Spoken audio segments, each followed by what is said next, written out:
Here in Europe, we're very big on human rights, unless somebody claims the fundamental human right of free expression, and then we have a problem.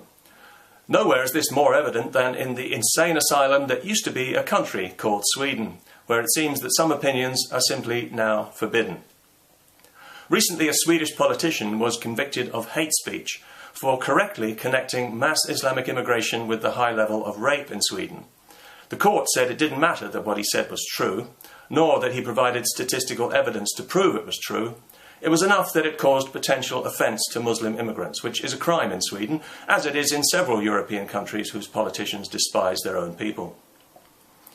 Swedish politicians are especially afraid of opinions that rock the boat because they've allowed their boat to become so unstable. So it was no surprise when we also heard that they've enacted a new law that will make it easier to criminalise people who express unwelcome opinions about immigration or the politicians who enable it, especially on the internet.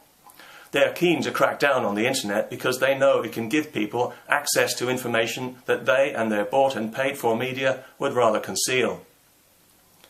The problem they don't want anyone discussing is not immigration, but mass Islamic immigration.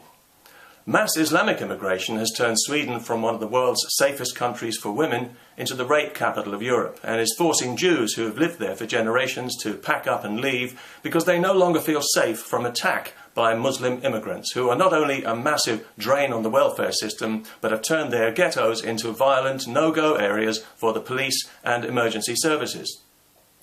Everybody in Sweden knows this is happening, but they pretend it isn't because they're so terrified of being called Islamophobes and racists, and with good reason.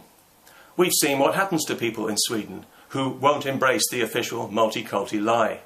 They can expect to have their identities hacked and to be publicly fingered for reprisals, which could mean being socially ostracised, losing their job, or being physically attacked by far-left thugs who feel entitled not only to smash the opinions of those they disagree with, but to smash their skulls for holding those opinions, all in the name of tolerance, of course, and with the tacit approval of politicians and media who despise their own people and culture for being Swedish. It's the ultimate crime. Of all the self-hating countries in Europe, Sweden has taken political correctness to a level of sheer lunacy that even the Dutch would find hard to match. And they enforce it with a Puritan rigour that's beyond foolish and beyond stupid. It's actually insane. Whatever kind of society Sweden thinks it is, it's not a free society, nor is it a liberal one, and it's barely even a democracy either, when if you vote for the only party that opposes the damage being done by mass Islamic immigration, you're treated as if you're a Nazi voting for Satan, and your physical safety is threatened. When people are afraid of the truth, they've got nowhere to turn. All they have at their disposal is censorship and denial. And Swedish politicians are so deep in denial, you can only feel pity for them. Because you know that in some dark chamber of their subconscious, these wretched people know what a terrible thing they're doing, and they know that history is going to revile them and their entire generation for it.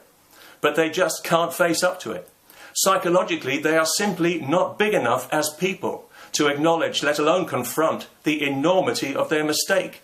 They back themselves into an ideological corner where their only option now is to double down on the insanity and brazen it out until the bitter end, while criminalising anyone who draws attention to it.